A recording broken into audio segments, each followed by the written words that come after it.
Hi friends, welcome to mini சமையல். இன்றைக்கி நம்ம சேனலில் ரிப்பன் சமோசா எப்படி பண்ணுறதுன்னு பார்ப்போம். இதை சுட சுட நம்ம சாப்பிடும்போது வெளியில் நல்ல மொறு மொறுன்னு கிறிஸ்பியாகவும் உள்ள ஸ்டஃபிங் கொஞ்சம் ஸ்பைசியாகவும் இருக்கும். ஸ்கூல் விட்டு வர்ற குழந்தைங்களுக்கு, வீட்டில் உள்ள பெரியவங்களுக்கு எல்லாருக்குமே டீ டயத்தில் கூட நீங்கள் ஈவினிங் டயத்தில் இதை ஸ்நாக்ஸாக செஞ்சு கொடுக்கலாம்.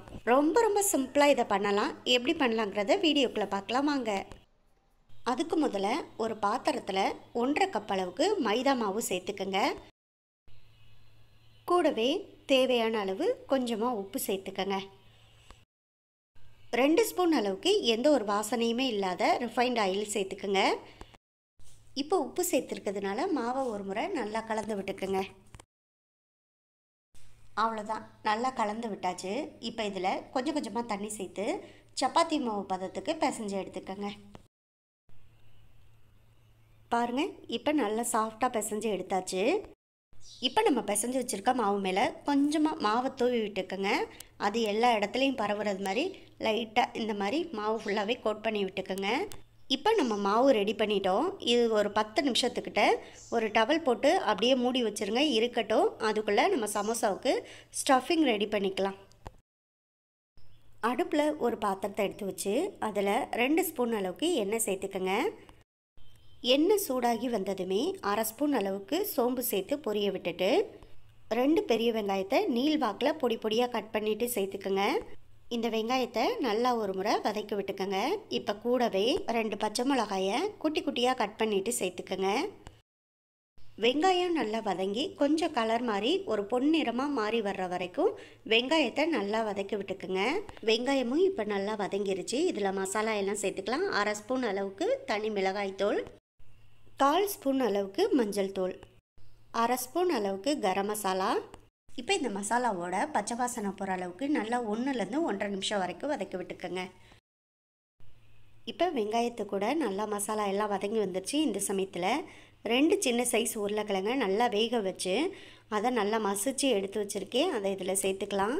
சமோசாவுக்கு நம்ம உருளைக்கிழங்க கட் பண்ணிவிட்டு சேர்க்குறத விட இந்த மாதிரி நம்ம மசிச்சுட்டு ஸ்டஃபிங்கில் சேர்க்கும்போது சமோசா சாப்பிட்றதுக்கும் நல்லா டேஸ்ட்டாக இருக்கும். உருளைக்கிழங்கையும் சேர்த்து நல்லா ஒரு முறை கலந்து விட்டுட்டு தேவையான அளவு உப்பு சேர்த்துக்கங்க. உப்பு சேர்த்து ஒரு முறை நல்லா கலந்து விட்டுக்கங்க. இப்போ நல்லா ஒரு முறை கலந்து விட்டாச்சு. நம்ம சேர்த்துருக்க மசாலா, உப்பு இது எல்லாமே நல்லா வெங்காயம் உருளைக்கிழங்கு கூட சேர்த்து செட் ஆகி வந்துடுச்சு. ஸ்டஃபிங்கும் நம்ம இப்போ ரெடி பண்ணியாச்சு. அவ்வளோதான். இதை அப்படியே தனியாக எடுத்து வச்சுட்டு நம்ம ரெடி பண்ணி வச்சுருந்த மாவை பார்க்கலாம். இப்போ டவலை ஓப்பன் பண்ணி பார்க்கலாம். மாவு காயாமல் நல்லா நம்ம பிசைஞ்சு வச்சபடியே இருக்குது. இது மேலே கொஞ்சமாக வர மாவை தூவி விட்டுட்டு ஒரு தடவை மாவை லைட்டாக இந்த மாதிரி கோட் பண்ணி விட்டுக்கோங்க. இந்த மாவுலேருந்து கொஞ்சமாக மாவு எடுத்து நம்ம உருண்டை பிடிச்சி எடுத்துக்கலாம். சப்பாத்திக்கு நம்ம உருண்டை பிடிச்சி எடுக்கிறத விட கொஞ்சம் பெரிய சைஸ் உருண்டையாக எடுத்துக்கோங்க. அப்போ தான் ரிப்பன் சமோசா செய்கிறதுக்கு கரெக்டாக இருக்கும். பாருங்கள், இந்த அளவுக்கு மாவு எடுத்துகிட்டு இதை நல்லா உருண்டை பிடிச்சி எடுத்துக்கலாம். பாருங்கள், இந்த அளவுக்கு உருண்டை பிடிச்சி எடுத்துகிட்டு இதே போல் மீதம் இருக்க மாவையும் நம்ம உருண்டை பிடிச்சி வச்சுக்கலாம். இப்போ நம்ம ரெடி பண்ணி வச்சுருந்த மாவுலேருந்து ஒரு 5 உருண்டையை நான் உருட்டி எடுத்து வச்சுருக்கேன். அதில் கொஞ்சமாக மாவை தூவிட்டு ஒவ்வொன்றா சப்பாத்தி கல்லில் போட்டு தேய்ச்சி எடுத்துக்கலாம். சப்பாத்தி கல் மேலே கொஞ்சமாக மாவை தூவி விட்டுட்டு ஃபுல்லாக அப்ளை பண்ணி விட்டுருங்க. இப்போ முதல்ல ஒரு உருண்டையை எடுத்து வச்சு நம்ம இதை தேய்ச்சி எடுத்துக்கலாம். இந்த மாவை ரொம்ப சாஃப்டாலாம் தேய்ச்சி எடுத்துடக்கூடாது, கொஞ்சம் கனமாக தான் தேய்ச்சி எடுக்கணும். அப்போ தான் ரிப்பன் சமோசாவுக்கு கரெக்டாக இருக்கும்.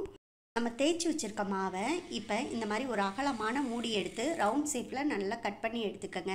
தேய்ச்சிருக்க மாவை கட் பண்ணாமலும் கூட செய்யலாம்.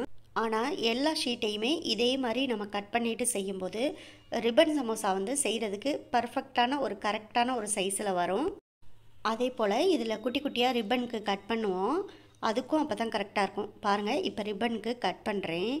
இதே மாதிரி சேமாக கொஞ்சம் தள்ளி ஒரே சைஸில் இந்த மாதிரி கட் பண்ணி விட்டுக்கோங்க. ஆப்போசிட் சைட்லேயும் இங்கிட்ட எப்படி கட் பண்ணியிருக்கீங்களோ, எத்தனை தடவை கட் பண்ணியிருக்கீங்களோ அதே போல் கட் பண்ணி விட்டுக்கோங்க. அவ்வளோதான், கட் பண்ணியாச்சு. இப்போ இதில் ஸ்டஃபிங்கை நடுவில் சேர்த்துக்கலாம். ஸ்டஃபிங்கை 1லேருந்து 1.5 ஸ்பூன் வரைக்கும் சேர்த்துக்கோங்க, கரெக்டாக இருக்கும். இப்போ 1 ஸ்பூன் அளவுக்கு மைதா மாவில் கொஞ்சமாக தண்ணி சேர்த்து பேஸ்ட்டு பண்ணி ரெடி பண்ணி வச்சுக்கோங்க. அதை இந்த ஓரங்கள் எல்லாத்துலேயும் இந்த மாதிரி அப்ளை பண்ணி விட்டுக்கோங்க. அப்போ தான் சமோசாவை நம்ம ஸ்டஃபிங்லாம் உள்ளே வச்சுட்டு க்ளோஸ் பண்ணும்போது கரெக்டாக ஒரு பெர்ஃபெக்டாக வரும். இப்போ இந்த கட் பண்ணாமல் இருக்கிற அந்த ஷீட்டை மட்டும் எடுத்துக்கோங்க. அப்படியே எடுத்து ஆப்போசிட்டில் மைதா மாவு பேஸ்ட்டு அப்ளை பண்ணியிருக்கோம் இல்லையா, அதில் லைட்டாக இந்த மாதிரி ஒட்டி விட்டுருங்க. அது நல்லா க்ளோஸ் ஆயிரும். அதே போல் இப்போ நம்ம ரிப்பன் சமோசாவுக்கு ரிப்பன்லாம் கட் பண்ணி வச்சுருக்கோம் இல்லையா, அந்த ஓரத்துலேயும் மைதா மாவு பேஸ்ட்டை லைட்டாக அப்ளை பண்ணி விட்டுக்கோங்க. பாருங்கள், இப்போ எல்லா ரிப்பன்லேயுமே அப்ளை பண்ணியாச்சு. இப்போ நம்ம கட் பண்ணி வச்சுருக்க ரிப்பன் எல்லாத்தையுமே க்ளோஸ் பண்ணிக்கணும். ஃபஸ்ட்டு உள்ள ரிப்பனை எடுத்துக்கோங்க. ஆப்போசிட் சைடில் வச்சு மைதா பேஸ்ட்டில் வச்சுருக்கிறதுனால லைட்டாக அந்த மாதிரி வச்சிங்கனாலே ஒட்டி வைக்கிறோம். அதே போல் ஆப்போசிட் சைடு எடுத்து இந்த சைடாக ஒட்டி விட்டுக்கோங்க. இப்போ செகண்ட் ரிப்பனை எடுத்துக்கலாம். மெதுவாக அதையும் ஆப்போசிட் சைடில் வச்சு லைட்டாக அந்த மாதிரி அழுத்தி விட்டிங்கனாலே ஒட்டிக்கிறோம். அதே போல் இந்த சைடை எடுத்துக்கோங்க, ஒட்டி விட்டுருங்க. இதே போல் அடுத்தடுத்து இருக்கக்கூடிய ரிப்பன்களையும் நம்ம ஒட்டி விட்டுக்கலாம். எப்போதும் போல் நம்ம சமோசா செய்கிறத விட இந்த மாதிரி கொஞ்சம் கொஞ்சம் டிஃப்ரெண்ட்டாக செஞ்சு கொடுக்கும்போது ஸ்கூல் விட்டு வர்ற குழந்தைங்களும் ஆசையாக விரும்பி சாப்பிடுவாங்க. நான் இப்போ சொல்கிற மெத்தடை அப்படியே ஃபாலோ பண்ணி செஞ்சிங்கன்னா ரொம்பவே சிம்பிளான மெத்தடில் செஞ்சு முடிச்சிடலாம். பாருங்கள், இப்போ சூப்பராக நம்ம சமோசாவை கவர் பண்ணியாச்சு. ரொம்ப ரொம்ப சிம்பிளான மெத்தடில் ரிப்பன் சமோசா செஞ்சு முடிச்சாச்சு. அவ்வளோதான். இதே மாதிரி எல்லாத்தையும் க்ளோஸ் பண்ணி எடுத்துட்டோன்னா ரொம்பவே சூப்பராக இருக்கும். பாருங்கள் எவ்வளோ பெர்ஃபெக்டாக அழகாக வந்திருக்கு. இதே போல் மற்றதையும் செஞ்சு எடுத்துக்கலாம். அடுப்பில் ஒரு பாத்திரத்தில் நான் ஏற்கனவே எண்ணெயை சூடு பண்ணி வச்சுருக்கேன். அதில் நம்ம ரெடி பண்ணி வச்சுருக்க ரிப்பன் சமோசா எல்லாத்தையும் சேர்த்துக்கலாம். ஃபஸ்ட்டு ஒன்றோட ஒன்று ஒட்ட விடாமல் தனித்தனியாக வேக விட்டுக்கங்க. ஒரு பக்கம் வேகட்டும், அதுக்கப்புறமா நம்ம இன்னொரு பக்கமும் திருப்பி போட்டுக்கலாம்.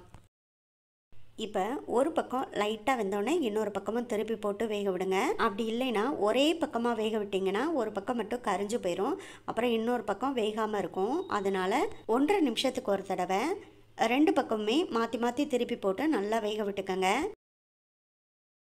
நல்ல ஒரு கோல்டன் ப்ரௌன் கலரில் செவந்து வந்தோடனே நம்ம இதை வெளியில் எடுத்துக்கலாம். அப்போ தான் சாப்பிட்றதுக்கு நல்லா மொறுமொறுன்னு கிறிஸ்பியாக இருக்கும். பாருங்கள், இப்போ நல்லா ஒரு கோல்டன் ப்ரௌன் கலரில் செவந்து வந்துருச்சு. இப்போ 3யுமே நான் வெளியில் எடுத்துக்கிறேன். பாருங்கள், நல்லா மொறுமொறுன்னு வெளியில் கிறிஸ்பியாகவும் உள்ளே நல்லா ஸ்பைசியாகவும் நம்ம செஞ்சு எடுத்தாச்சு. ஈவினிங் டீ சாப்பிட்ற டயத்தில் இதை நீங்கள் செஞ்சு கொடுத்தீங்கன்னா எல்லாருமே கேட்டு விரும்பி சாப்பிடுவாங்க. இதை அப்படியே ஒரு பிளேட்டில் மாற்றி எடுத்து வச்சுக்கலாம். அவ்வளோதான், ரொம்பவே சிம்பிளான மெத்தடில் இதை செஞ்சு முடிச்சாச்சு. இதே மாதிரி நீங்களும் ட்ரை பண்ணுங்கள். ட்ரை பண்ணி பார்த்துட்டு எப்படி வந்துச்சுங்கிறத நம்ம கமெண்ட் பாக்ஸில் சொல்லுங்கள். இது இப்போ நல்லா மொறுமொறுன்னு எப்படி கிறிஸ்பியாக இருக்குன்னு உங்களுக்கு காமிக்கிறேன் பாருங்கள். வெளியில் உடச்சி பார்த்தா நல்லா மொறுமொறுன்னு கிறிஸ்பியாக, உள்ளே நல்லா ஸ்பைசியாக சாப்பிட்றதுக்கு டேஸ்ட்டாக இருக்கும். இந்த வீடியோ உங்களுக்கு பிடிச்சிருந்தா இந்த வீடியோவை லைக் பண்ணி நம்ம சேனலை மறந்துடாமல் சப்ஸ்கிரைப் பண்ணுங்கள். உங்களோட கருத்துக்கள் எதுவாக இருந்தாலும் அதையும் கமெண்ட் பாக்ஸில் சொல்லுங்கள். இதே போல் அடுத்தடுத்து நல்ல நல்ல வீடியோவை பார்க்குறதுக்கு நம்ம சேனலை விடாமல் வாட்ச் பண்ணுங்கள். ஓகே, பாய்.